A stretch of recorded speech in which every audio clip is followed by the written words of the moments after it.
He was a man who could buy cities, a titan of industry whose name was whispered with awe in boardrooms across the globe. She was a woman who counted her tips just to afford her mother's medication, her world confined to the four walls of a struggling diner. They existed in different universes, destined never to meet. But on one rainy Tuesday night, in a moment of crisis that made the entire restaurant hold its breath, a simple act of human kindness, an act no one else dared to offer, would shatter the walls between their worlds. This isn't a fairy tale. This is the story of how a single touch changed everything, proving that the greatest fortune isn't what you have, but what you are willing to give. Before we continue, make sure to hit like and subscribe. And really, I'm curious, where are you watching from? Drop your country name in the comments. The rain didn't just fall on New York City that Tuesday. It waged war. It hammered against the panoramic windows of the Gilded Sparrow, a restaurant where the price of an appetizer could cover Maya Ross's rent for a month. Inside, the light was the color of honey, and the air smelled of truffle oil and quiet wealth. For Maya, it smelled like survival. Each perfectly placed fork, each refilled water glass, each feigned pleasant smile was a small step away from the financial abyss that yawned at the edge of her life. Her real life was a cramped two-bedroom apartment in Queens that always smelled faintly of antiseptic and her mother's lavender-scented soap. Her mother, Laura, was a prisoner in her own body, a brilliant artist whose hands, once capable of coaxing life from clay, were now curled and uncooperative from the relentless progression of multiple sclerosis. The tips Maya earned didn't go to new shoes to replace the ones with soles worn thin as paper. They went to capes, experimental treatments, and the crushing weight of pharmacy bills. Tonight the restaurant was unusually quiet, the storm keeping the usual throngs of socialites at bay. That's why she noticed them the moment they walked in. The man was tall, with a severe posture that seemed carved from granite. His suit was a shade of charcoal so dark it seemed to absorb the light around it, tailored with a precision that bespoke immense wealth. His name was Alistair Beaumont, though Maya didn't know it.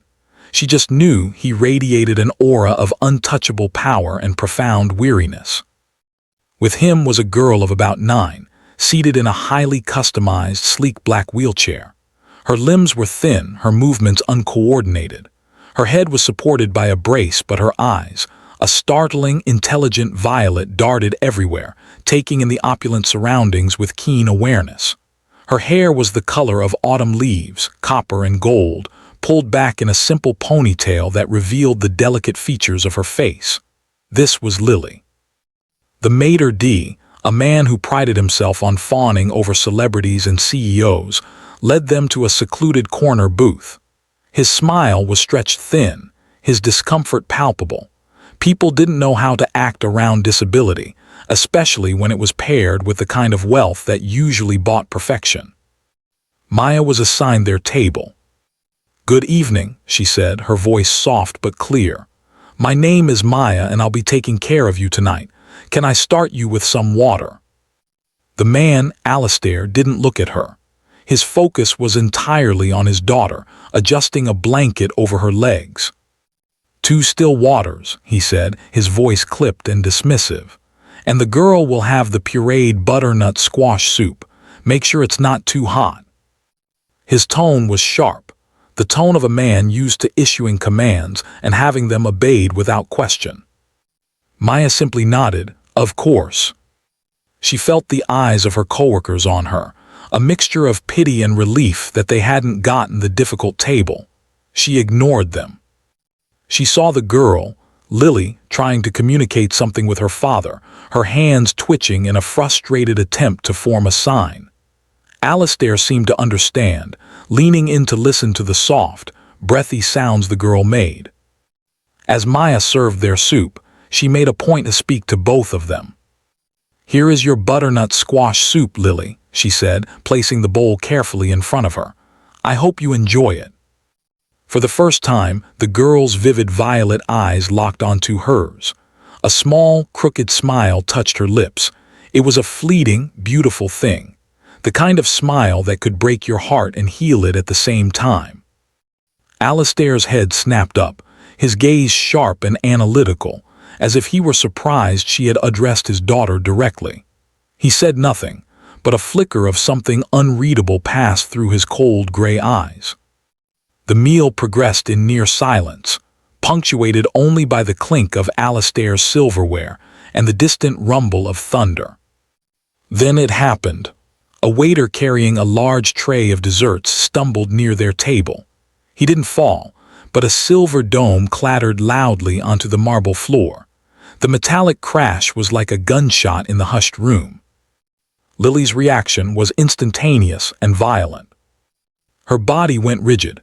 A loud, distressed cry tore from her throat, raw and full of panic. Her arms flailed, knocking her water glass over. The sound, the sudden chaos, it was too much for her overstimulated senses. She began to keen, a high, piercing sound of pure terror and overload. A hush fell over the restaurant. Diners turned to stare, their expressions ranging from annoyance to morbid curiosity. A woman at a nearby table audibly sighed and muttered to her companion, "You'd think they could afford a private nurse." Alistair's face became a mask of controlled fury and deep, agonizing shame. He moved to soothe his daughter, his movements stiff and practiced. "It's all right, Lily. SHH, it's just a noise, we're okay." But his own tension was making it worse. Lily's cries only grew louder, her small body trembling uncontrollably. The maitre d' started toward the table, a look of placating horror on his face, ready to politely ask them to leave. Maya's manager shot her a frantic look that clearly meant, "Get them out of here, now." But Maya didn't see a problem to be managed. She saw a terrified little girl. Ignoring the stares and the silent orders from her boss, she moved to the table. She didn't reach for Lily. Instead, she knelt down so she was at her eye level, entering her world instead of trying to pull her into theirs. "Hey, Lily," she said, her voice a low, calming hum beneath the girl's cries. "That was a really loud, nasty sound, wasn't it? It scared me, too." She didn't try to touch her yet. She held up her hands where Lily could see them. "My name is Maya. Can I show you something? My mom taught me.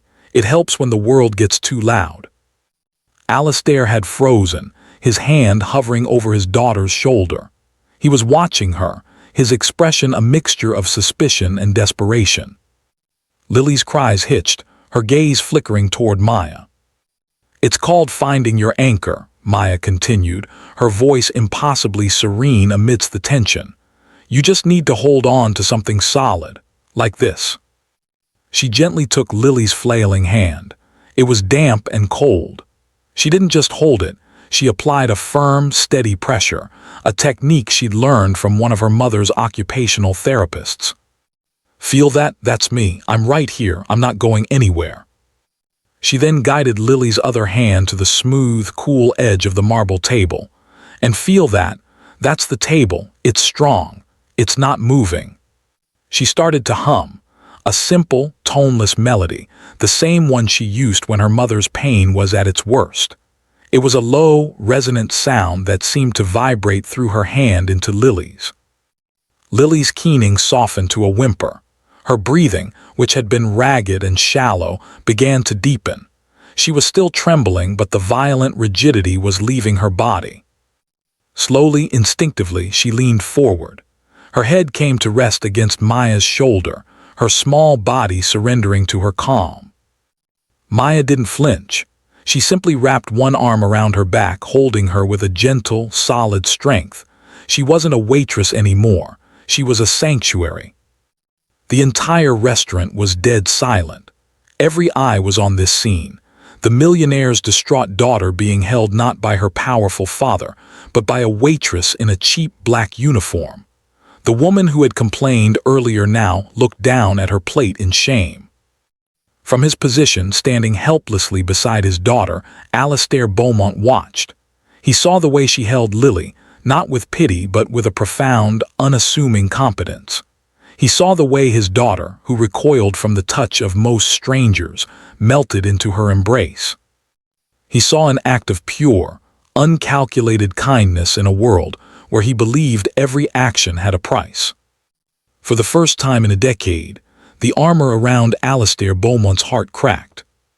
He watched for a full minute as Maya just held his daughter, humming softly, until the trembling stopped completely. Finally, she eased Lily back into her chair. The girl looked exhausted but calm. She kept her small hand resting on Maya's. Maya finally looked up at Alastair. There was no judgment in her eyes, only a quiet empathy. "She's okay," she said softly, "just a sensory overload." Alastair couldn't speak. He simply stared, his mind reeling. He was a man who commanded legions of employees, who moved markets with a single phone call. But in that moment, he had been utterly powerless to comfort his own child. And this woman, this complete stranger, had done it with an ease that was nothing short of miraculous. He reached into his jacket, his hands shaking almost imperceptibly. He pulled out a thick, heavy wallet and extracted not cash, but a single, stark white business card. He laid it on the table next to her hand. "My office," he said, his voice rough. "Be there tomorrow, 10 a.m. He threw a few $100 bills on the table, enough to cover the meal a dozen times over. He didn't wait for a response. He carefully maneuvered Lily's wheelchair, and without a backward glance, guided his daughter out of the restaurant and into the stormy night. Leaving Maya kneeling on the floor, the silent, stunned stares of the entire room on her, and a heavy linen business card resting on the table. It read simply, "Alastair Beaumont, CEO, Beaumont Enterprises." The business card felt like a block of lead in Maya's pocket all night. It was a tangible piece of a world so far removed from her own, it might as well have been from another planet. Beaumont Enterprises, even she knew that name. It was a hydra-headed conglomerate with tentacles in finance, technology, and real estate. The man, Alastair Beaumont, was a modern-day Midas, and he wanted to see her. Her manager, a perpetually stressed man named Gerald, had cornered her the moment Beaumont left. He hadn't fired her, as she'd expected. He'd seen the wad of cash on the table and the awe on the other patrons' faces. "Whatever you did, Ross," he'd hissed, "don't screw it up." Sleep was impossible. Maya sat at her mother's bedside, watching the slow, rhythmic rise and fall of her chest. Laura was asleep, her face peaceful for once, free from the pain that was her constant companion. The sight strengthened Maya's resolve. Fear was a luxury she couldn't afford. Desperation was a powerful motivator. What was the worst that could happen? He could yell at her, fire her from a job she already hated.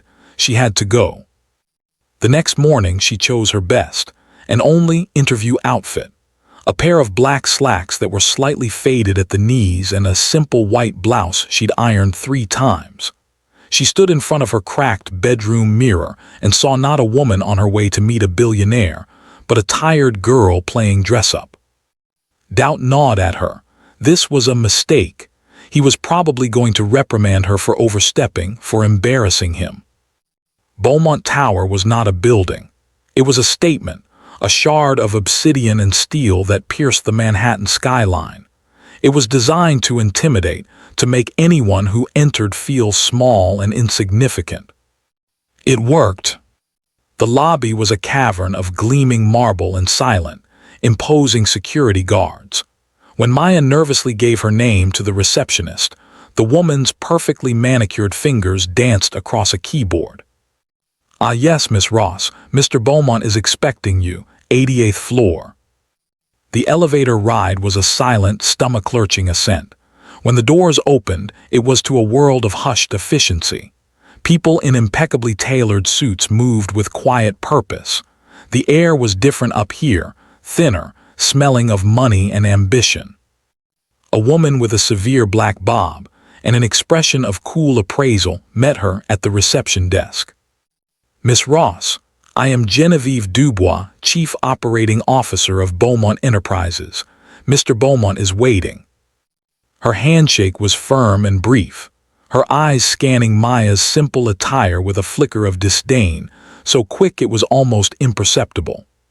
Genevieve led her down a long corridor, the plush carpet swallowing the sound of their footsteps. She paused outside a set of towering mahogany doors. "A word of advice," Genevieve said, her voice low and smooth as silk but with an edge of steel. "Mr. Beaumont values efficiency and discretion. He is not a man who appreciates emotional displays." The unspoken message was clear. Whatever happened last night, it was an anomaly. Don't think it makes you special. Inside, the office was larger than Maya's entire apartment. One entire wall was a window, with a godlike view of the city below.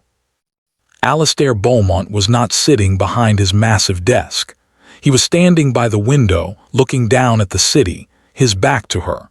Lily was there too, in her wheelchair, looking at a picture book on a tablet. "Mr. Beaumont," Genevieve announced, "Miss Ross is here." He turned. In the sharp morning light, he looked even more imposing than he had in the dim restaurant.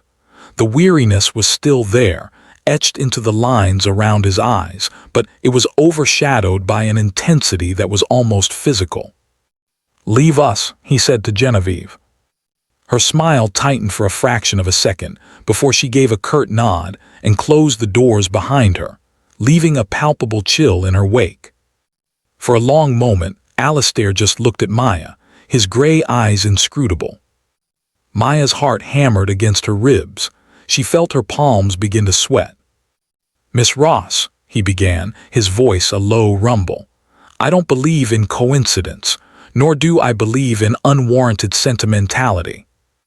He walked over to his desk but didn't sit. He leaned against it, crossing his arms. "Last night my daughter was in distress. The staff of your establishment, and indeed its patrons, reacted with a predictable blend of fear and annoyance. You did not." He paused, his gaze unwavering. "You were not pitiful, you were not invasive, you were effective. You calmed her when I could not. That is a rare skill." Maya swallowed, finding her voice. "Your daughter was scared, I understood." "How?" The question was sharp, a surgeon's scalpel. "Are you a nurse, a therapist?" "No, sir. My mother, she has MS. I'm her primary caregiver. I've learned a few things about pain and panic and how to just be present when that's all you can do." The admission felt deeply personal, a piece of her soul laid bare in this sterile, intimidating room. Alastair's expression didn't change, but something shifted in his eyes. He seemed to be reassessing her, seeing past the cheap blouse and worn slacks. "I see," he said slowly. He pushed himself off the desk and walked over to Lily. He gently stroked his daughter's hair. Lily looked up at him, then over at Maya, and a small, hesitant smile touched her lips again. Alastair turned back to her. "I did not bring you here to thank you, Miss Ross. A cash tip covers gratitude. I brought you here to make you a proposition." Maya braced herself. He was going to offer her a job as Lily's nanny, a glorified babysitter. It was what she expected. "I am in the process of restructuring the Beaumont Foundation's philanthropic arm," he stated, his tone shifting back to that of a CEO. "I am allocating a significant new fund, $50 million, to a new initiative. It will focus on providing direct, practical support to families with severely disabled children, not medical research but practical aid, respite care, accessibility modifications for homes, specialized educational tools, sensory-friendly community programs. Things that make a tangible difference to daily life." He paused, letting the scale of it sink in. "I need someone to help manage the initial outreach, someone to be a point of contact, to vet preliminary applications, to speak with families and understand their real, unvarnished needs. Not a bureaucrat or a social worker with a textbook, but someone with genuine lived experience. Someone who understands." Maya stared at him, her mind struggling to catch up. This wasn't what she'd expected at all. "The position comes with a salary of $95,000 a year," he continued, as if discussing the weather. Full health benefits for you and one dependent, a transportation stipend. You would report directly to me. The room tilted. $95,000. It was an impossible number, a figure from a fantasy. It was more money than she had ever dared to dream of. Full health benefits for her mother. The words hit her like a physical blow, knocking the air from her lungs. It meant better doctors, better care. It meant hope. You're offering me a job, she stammered, the words feeling foreign in her mouth. I am, he confirmed. I don't hire based on resumes, Miss Ross. I hire based on results. Last night, you achieved a result I have spent a fortune on therapists and specialists to attain, and you did it with nothing more than intuition and empathy. I believe you can translate that into this role. He saw the shock and disbelief on her face. This is not charity, he said, his voice firm, almost harsh. I assure you I expect you to be worth every penny. You will work harder than you ever have in your life. You will be scrutinized. My COO, Miss Dubois, for one, believes I am making a sentimental and foolish mistake. It will be up to you to prove her wrong. He gestured around the vast office, at the city sprawling below them. In my world, kindness is a commodity, often feigned for personal gain. I need to know if what I saw last night was genuine. This is your chance to prove it, on a scale that could help thousands of families like your own, or you can walk away. Tears pricked at Maya's eyes, hot and sudden. She thought of the mountain of bills on her kitchen table. She thought of her mother's tired, pained smile. She thought of the shame and helplessness on Alastair Beaumont's face last night, a mirror of what she so often felt herself. And she thought of Lily's small hand in hers, the quiet trust in that simple gesture. She took a deep breath, stood up a little straighter, and looked the billionaire directly in the eye. When do I start? Starting a new job at Beaumont Enterprises was like being dropped into the deep end of the ocean, without knowing how to swim. On her first day, Maya walked through the marble lobby, not in her worn-out slacks, but in a new, modestly priced suit she'd spent half the night agonizing over. It felt like a costume.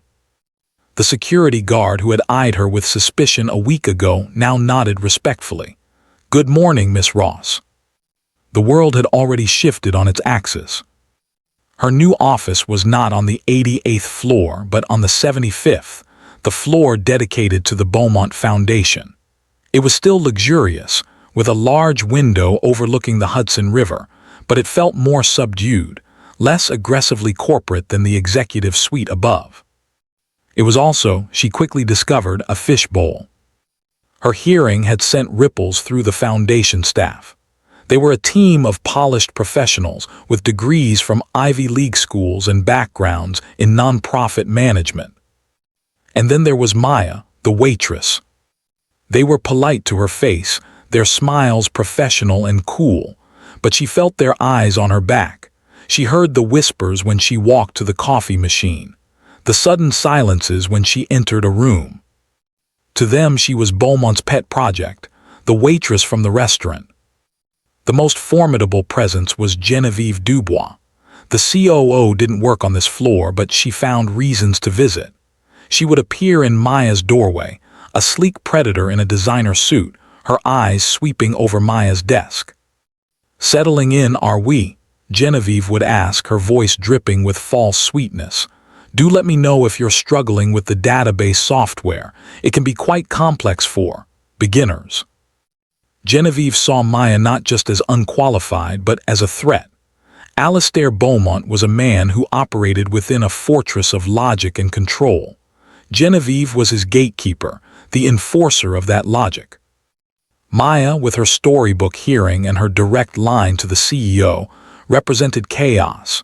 She was an emotional, unpredictable variable in Genevieve's meticulously crafted equation. Genevieve was determined to see her fail. Alastair, true to his word, was a demanding boss. He was precise, impatient, and expected perfection. He would summon her to his office on the 88th floor with a curt one-line email. She'd stand before his desk, her heart pounding, as he grilled her on proposals and budgetary outlines. "This is vague," he'd say, tapping a finger on a report she'd spent days on. "I don't want platitudes about helping families. I want metrics. I want actionable plans. How do we identify the families most in need? What is our vetting process? How do we measure the impact of a sensory room versus respite care hours? Think, Ross, don't just feel." It was terrifying and exhilarating. He was pushing her, forcing her to learn a new language of spreadsheets and strategic planning. But amidst the corporate rigor, there were glimpses of the man from the restaurant. Those glimpses always involved Lily. Part of her role, as Alastair defined it, was experiential consultation. Twice a week, she would spend the afternoon with Alastair and Lily. These were not nanny sessions. They were working meetings. They would visit a potential community partner, a therapy center, a special needs playground, and Alastair would observe, his mind all business, while Maya would interact with Lily. It was in these moments that the wall between them became permeable. Away from the glass tower, Alastair's shoulders would lose some of their rigidity.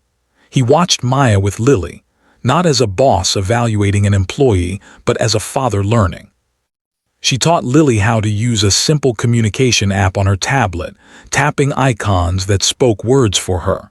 Her first deliberate sentence was, "More purple paint." The joy that lit up her face was radiant. Alastair, standing by the door of the art therapy room, looked on with an expression of such raw, unguarded pride that it made Maya's breath catch. She showed Alastair how to create a sensory diet for Lily, a schedule of activities that could help her regulate her responses to the world. A half hour on a swing set, 10 minutes with weighted blankets, 5 minutes of deep pressure hugs. Simple things that made a world of difference. "You see her," Alastair said one afternoon, his voice quiet. They were watching Lily happily finger painting, blissfully covered in red and yellow.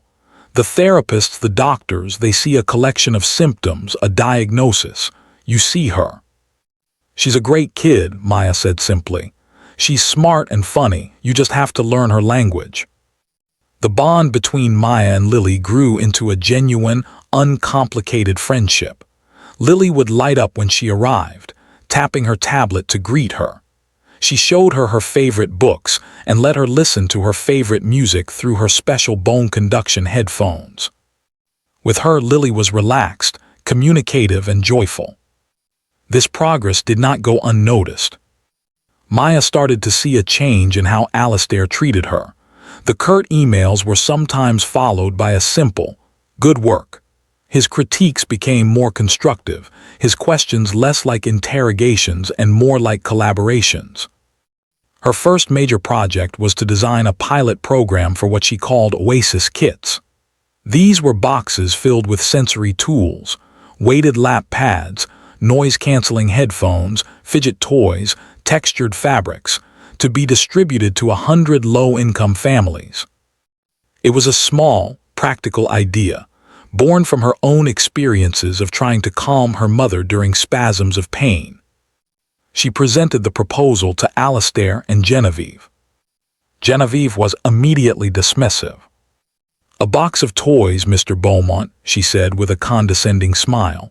"While I appreciate Miss Ross's enthusiasm, $50 million is meant for significant, large-scale impact, not arts and crafts projects.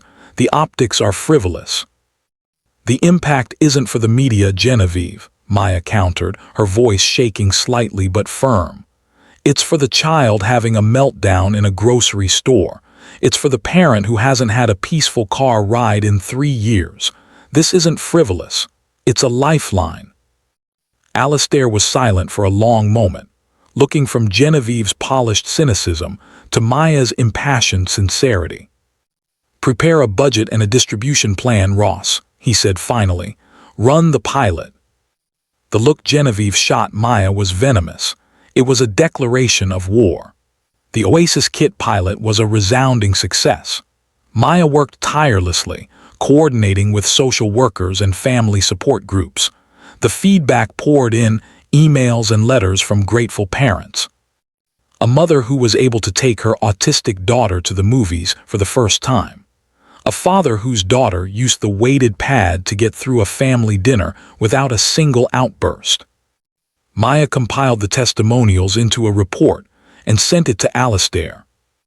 The next morning, a single email was in her inbox. Subject: Oasis Kids. From Alastair Beaumont. Expand the program. I'm allocating an additional $2 million to it.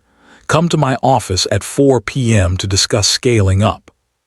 Maya read the email 3 times, a huge smile spreading across her face. She had done it. She was making a difference. She had proven him right. She had proven Genevieve wrong. She leaned back in her chair, looking out at the city view that no longer felt so intimidating.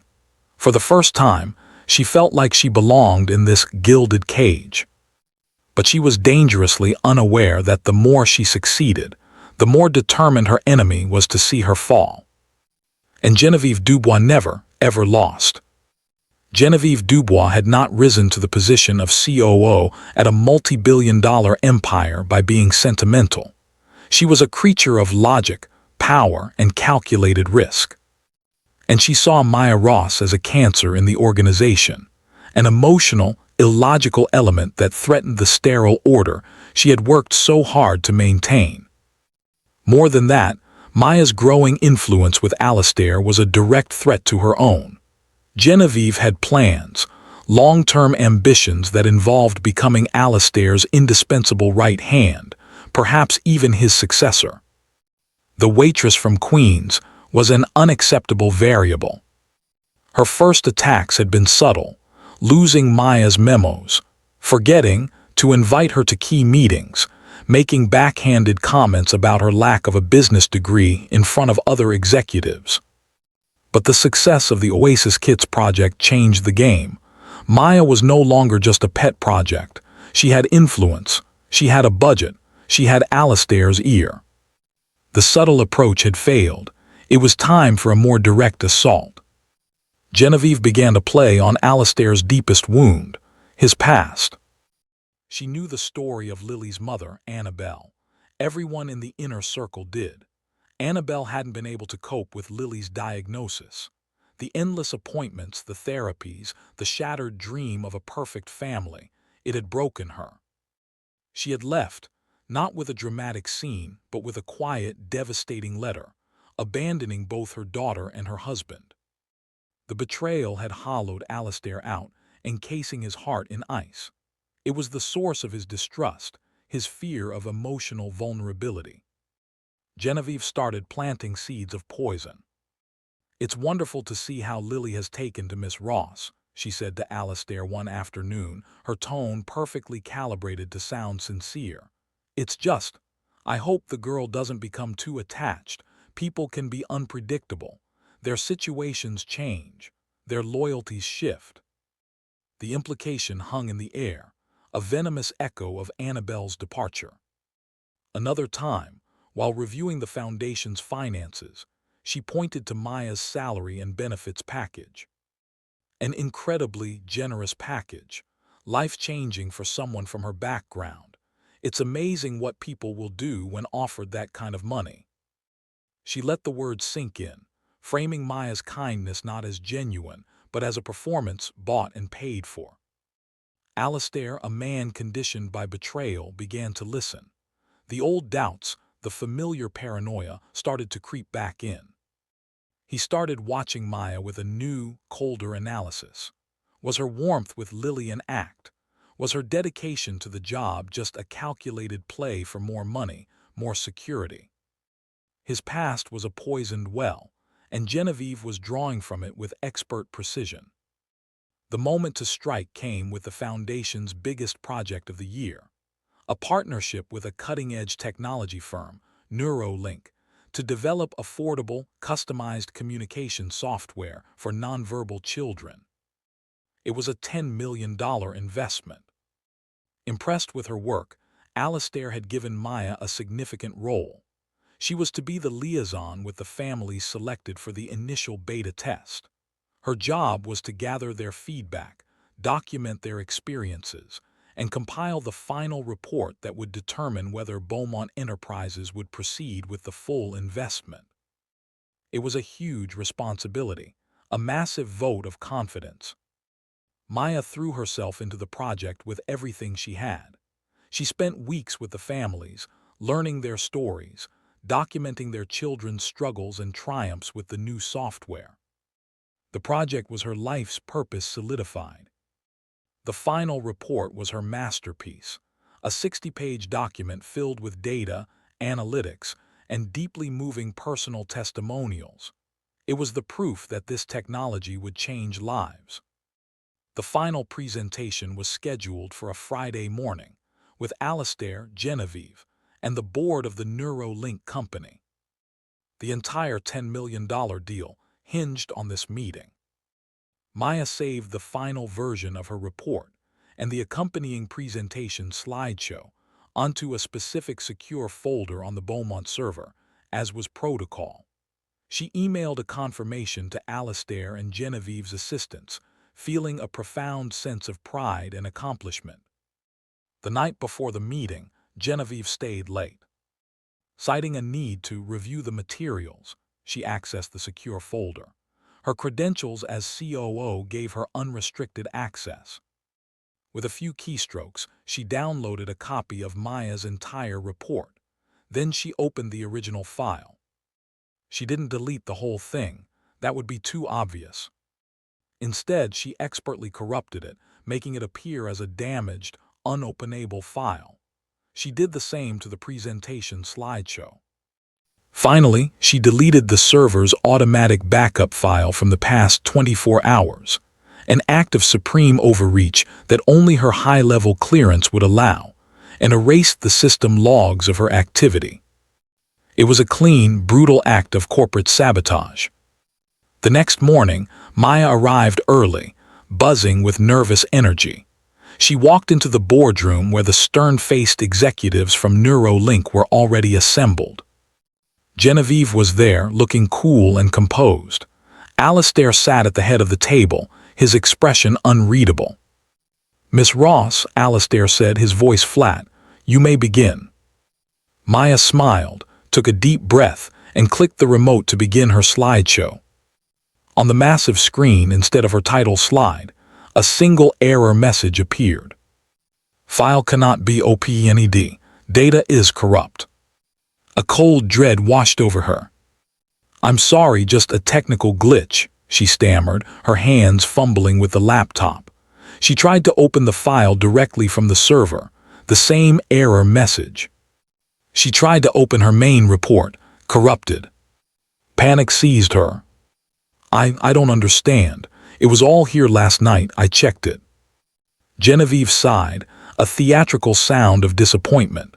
"Miss Ross, are you saying you don't have a copy of the presentation or the report?" My backup is on the server." Maya's voice trailed off as the IT technician, hastily summoned, confirmed that the backup file had also been corrupted. It was gone. Everything. Weeks of work vanished into thin air. The Neuralink executives began shifting uncomfortably, exchanging annoyed glances. Their time was being wasted. Alastair's face was like thunder. He looked at Maya, and in his eyes she saw no sympathy, no understanding. She saw only the cold, hard glint of suspicion. He saw a catastrophic failure, an unbelievable level of incompetence. Genevieve's poison had done its work. He wasn't seeing his capable, empathetic employee. He was seeing a girl in over her head, an irresponsible hire who had just jeopardized a $10 million deal.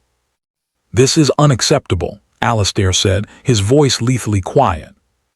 The word struck Maya like a slap. "But she started, desperate." "Perhaps," Genevieve interjected smoothly, "I can salvage the situation." She opened her own laptop. "While I had concerns about Miss Ross leading such a crucial project, I took the liberty of reviewing her preliminary data last week and put together a contingency presentation.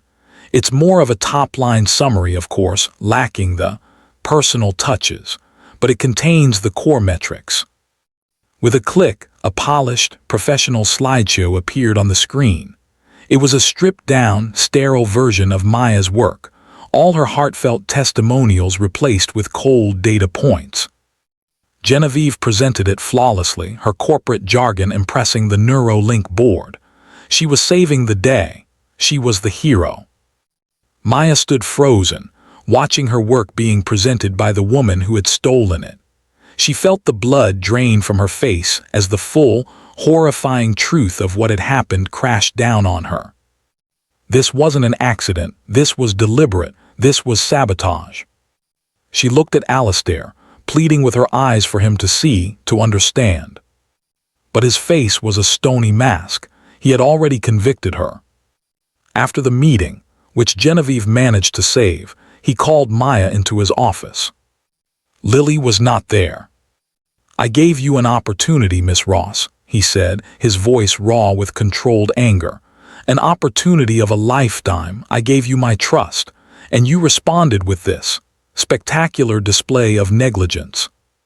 "It wasn't negligence," Maya cried, tears of frustration and betrayal streaming down her face. "The files were there, they were fine. Someone did this. Genevieve." "Do not," Alistair cut her off, his voice dropping to a dangerous whisper, "attempt to shift blame for your own incompetence. Miss Dubois salvaged a deal you nearly destroyed. You have proven her right about you from the very beginning." Every word was a dagger. He was throwing her own story back in her face, twisted and ugly. The trust he'd given her was gone, replaced by the old, familiar wall of ice. "I am placing you on administrative leave, effective immediately," he said coldly. "Security will escort you from the building. I will make a decision about your future employment next week." He turned away from her, looked out his window, a silent, final dismissal. The message was clear. Her time in the gilded cage was over. She was the waitress from Queens again, cast out and disgraced. The walk out of Beaumont Tower was the longest, most humiliating journey of Maya's life. Flanked by a silent security guard, she felt the burn of 100 pairs of eyes. The whispers were no longer whispers. They were a verdict. She was a failure, a fraud. The dream had imploded. For 2 days she stayed in her apartment, the shades drawn, the world shut out. The shame was a physical weight pressing down on her chest. She had let everyone down. Alistair, Lily, her mother, herself. The hope that had bloomed so brightly just days before was now a pile of ashes. Her mother, Laura, watched her with knowing, sad eyes from her bed. "This isn't you, Maya," she said, her voice weak but firm. "The girl I raised doesn't hide, she fights." "How can I fight a ghost, Mom?" Maya whispered, her voice cracking. "I have no proof. It's my word against the COO of a multi-billion-dollar company. He's already made up his mind." "Then you make him unmake it," Laura insisted. "Truth has a weight of its own. You just have to find a way to put it on the scale." Her mother's words, spoken with such effort, sparked a tiny ember in the darkness. Quitting was what Genevieve wanted. Hiding was admitting defeat. Maya thought of the families from the Neuralink project, of Lily, of the purpose she had found. She couldn't let it be stolen from her by a lie. On the 3rd day, she got up, showered, and put on the same suit she'd worn on her first day. She couldn't get into the Beaumont building, but she had an idea. There was one person who might have seen something, one person who existed outside the corporate hierarchy. She went to a small coffee shop near the tower and waited. Every evening around 6, a young, lanky IT technician named Ben, who had a crush on one of the foundation's junior assistants, would leave the building. Ben was the one who had been summoned to the boardroom. He had a kind face and always seemed flustered. When he emerged, she intercepted him. "Ben, can I talk to you for a second? I'm Maya Ross." He looked terrified, as if speaking to her was a fireable offense. I'm not supposed to." "Please," she said, her voice low and urgent. "I'm not asking you to do anything wrong. I just need to understand what happened. In the boardroom, you said the backups were corrupted too. How is that possible? I thought the system backed up automatically." Ben glanced around nervously. "It does," he whispered. "Every hour. A corruption that hits the primary file, the hourly backup, and leaves no trace. That's not a glitch. That's a surgical strike. You'd need the highest level of admin privileges to do that, and you'd have to know exactly how to cover your tracks by wiping the access logs." "Highest level of admin privileges?" Maya asked. "Who has that?" Ben swallowed hard. "Basically Mr. Beaumont, the head of IT, and Miss Dubois." It was the confirmation she needed. "Is there any way to recover those logs, Ben? Any deep system archive?"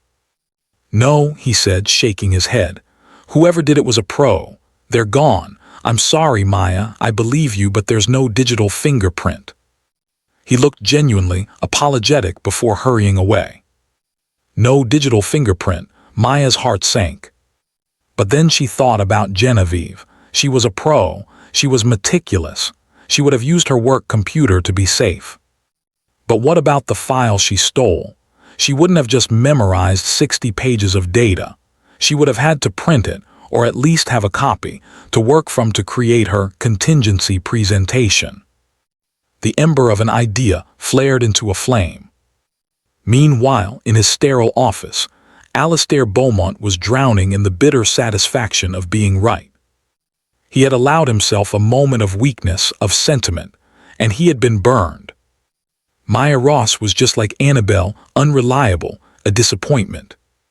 He had almost let himself trust her, almost let her and Lily build a bond. The thought made him furious. He spent the weekend in his cavernous penthouse, the silence broken only by the quiet hum of Lily's medical equipment. But the silence wasn't peaceful, it was accusatory. Lily was sullen, withdrawn. She refused to use the communication app Maya had taught her, pushing the tablet away with a frustrated cry. She kept looking at the door as if expecting her to walk through it. "She's not coming, Lily," Alistair said, his voice harsher than he intended. Lily looked at her father, and for the first time, Alistair saw not just frustration in his daughter's eyes, but accusation. The image haunted him. He found himself replaying the scene in the boardroom. Maya's genuine panic, her utter devastation. It felt real. And then there was Genevieve, so perfectly poised, so conveniently prepared. Too conveniently. Driven by a sliver of doubt, he did something he hadn't done in years. He went to his safe and pulled out a small, locked box. Inside was the last remnant of his failed marriage, the letter Annabelle had left him. He had read it only once, in a blur of rage and grief.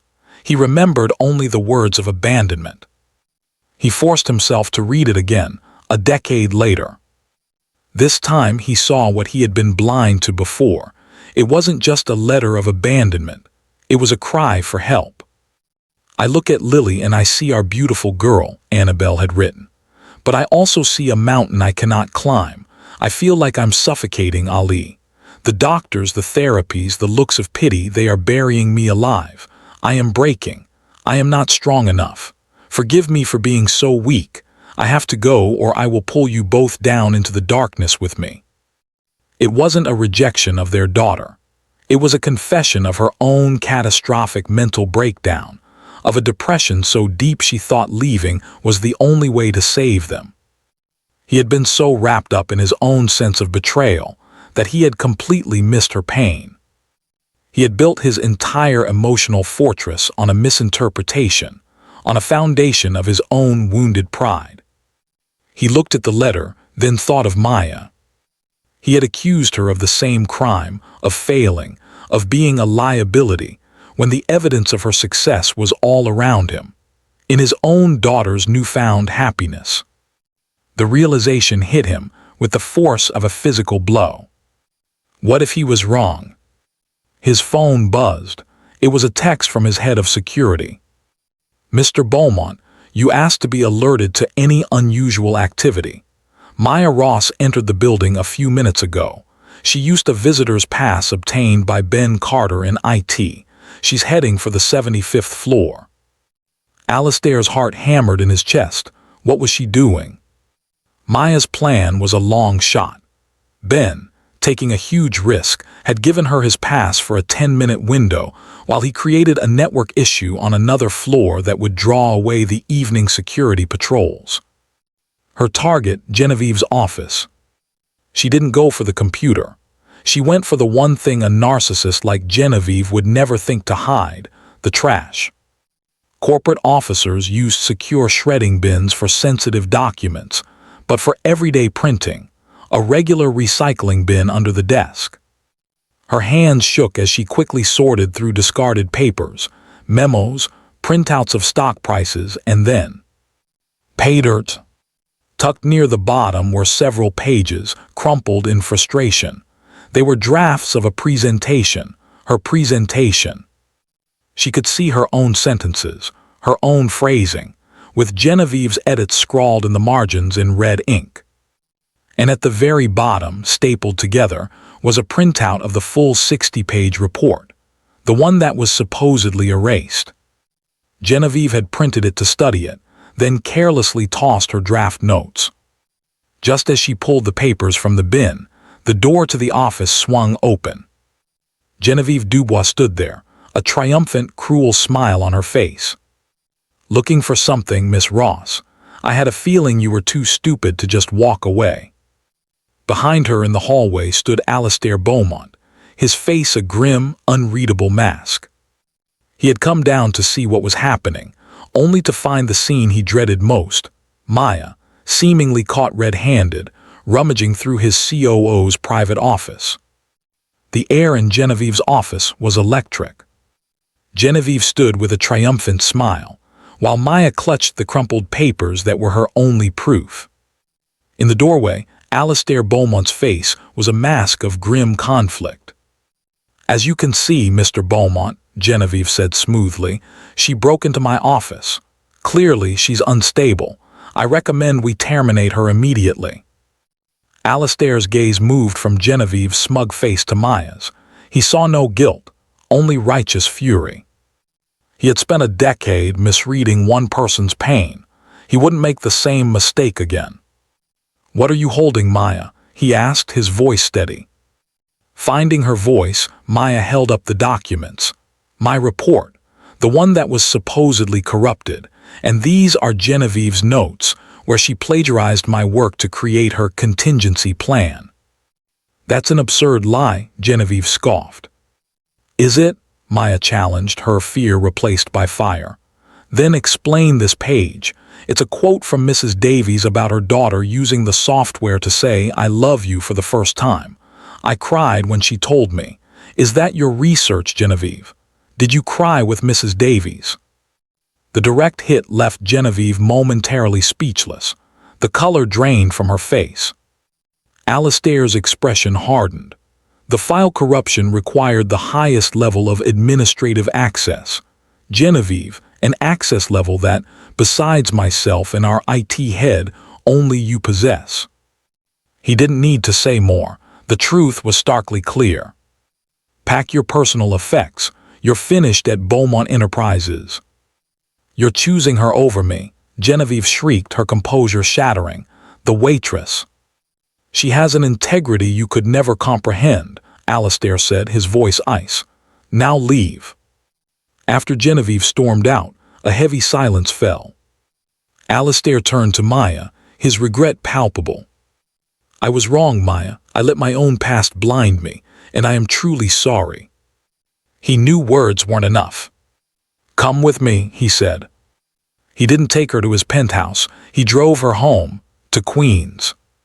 Standing in her humble living room, seeing the stack of medical bills and meeting her mother, Laura, he finally understood the true source of her strength and character.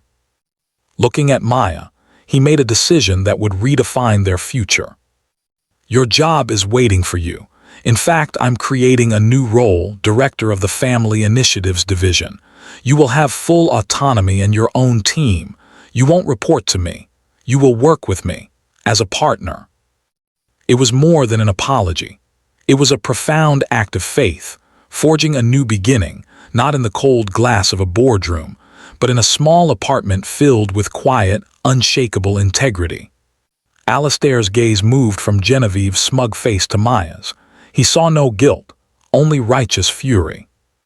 He had spent a decade misreading one person's pain. He wouldn't make the same mistake again. "What are you holding, Maya?" he asked, his voice steady. Finding her voice, Maya held up the documents. "My report, the one that was supposedly corrupted, and these are Genevieve's notes, where she plagiarized my work to create her contingency plan." "That's an absurd lie," Genevieve scoffed. "Is it?" Maya challenged, her fear replaced by fire. "Then explain this page. It's a quote from Mrs. Davies about her daughter using the software to say, 'I love you' for the first time. I cried when she told me. Is that your research, Genevieve? Did you cry with Mrs. Davies?" The direct hit left Genevieve momentarily speechless. The color drained from her face. Alistair's expression hardened. The file corruption required the highest level of administrative access. Genevieve, an access level that, besides myself and our IT head, only you possess. He didn't need to say more. The truth was starkly clear. "Pack your personal effects. You're finished at Beaumont Enterprises." "You're choosing her over me," Genevieve shrieked, her composure shattering. "The waitress." "She has an integrity you could never comprehend," Alistair said, his voice ice. "Now leave." After Genevieve stormed out, a heavy silence fell. Alistair turned to Maya, his regret palpable. "I was wrong, Maya. I let my own past blind me, and I am truly sorry." He knew words weren't enough. "Come with me," he said. He didn't take her to his penthouse. He drove her home, to Queens. Standing in her humble living room, seeing the stack of medical bills and meeting her mother, Laura, he finally understood the true source of her strength and character. Looking at Maya, he made a decision that would redefine their future. "Your job is waiting for you. In fact, I'm creating a new role, Director of the Family Initiatives Division. You will have full autonomy and your own team. You won't report to me. You will work with me, as a partner." It was more than an apology. It was a profound act of faith, forging a new beginning, not in the cold glass of a boardroom, but in a small apartment filled with quiet, unshakable integrity. 1 year later, the 75th floor of Beaumont Tower was a different world. The cold corporate art was gone, replaced by vibrant paintings made by children and photos of smiling families. It was the home of the Family Initiatives Division, a thriving force for good under the confident leadership of its director, Maya Ross. Maya herself was transformed. The anxious waitress was gone, replaced by a poised leader whose work had changed thousands of lives through programs like the Oasis Kits and the Lily's voice communication software. This new life had allowed her to provide her mother, Laura, with the best medical care and a beautiful new apartment where the light was finally returning to her eyes. Alistair was also a new man, his cold armor replaced by the warmth of a dedicated father. Their partnership was not one of romance, but of a rare, profound respect, a family forged by circumstance. The greatest transformation, however, was Lily. She was thriving, happy, communicative, and joyful. On a Tuesday afternoon, Lily zoomed into Maya's office in her wheelchair, her father laughing behind her. She stopped at her desk and tapped a message onto her tablet. The synthesized voice was cheerful. "Hello, Maya, I have a surprise for you." She held out a piece of paper. It was a painting, a swirling mess of purple and blue, but in the center was the distinct figure of a woman with brown hair, holding the hand of a small girl. Tears filled Maya's eyes. Lily tapped out on her screen, a huge grin on her face. "Thank you." Alistair watched from the doorway, his heart full. In Maya's simple act of kindness a year ago, he hadn't just found an employee. He had found the missing piece of his family and a purpose beyond his wealth. It wasn't a fairy tale ending bought with money. It was a real-life beginning, earned through compassion, forgiveness, and the enduring power of a single human touch. The story of Maya, Alistair, and Lily is a powerful reminder that our lives can pivot in an instant, not on grand gestures, but on the small, quiet moments of choice. The choice to be kind when others are cruel, the choice to be brave when you are terrified, and the choice to see the person, not the circumstance. Maya's single act of empathy didn't just earn her a job. It unearthed her purpose, healed a broken family, and created a ripple of kindness that would touch thousands of lives. It proves that you don't need $1 billion to change the world. Sometimes all you need is an open heart and the courage to reach out your hand. If this story touched your heart and reminded you of the power we all hold to make a difference, please let us know in the comments below. We'd love to hear your thoughts on kindness, second chances, and the unexpected heroes among us. And don't forget to like this video, share it with someone who needs to hear it, and subscribe to our channel for more real-life stories that will inspire and move you. Thank you for watching.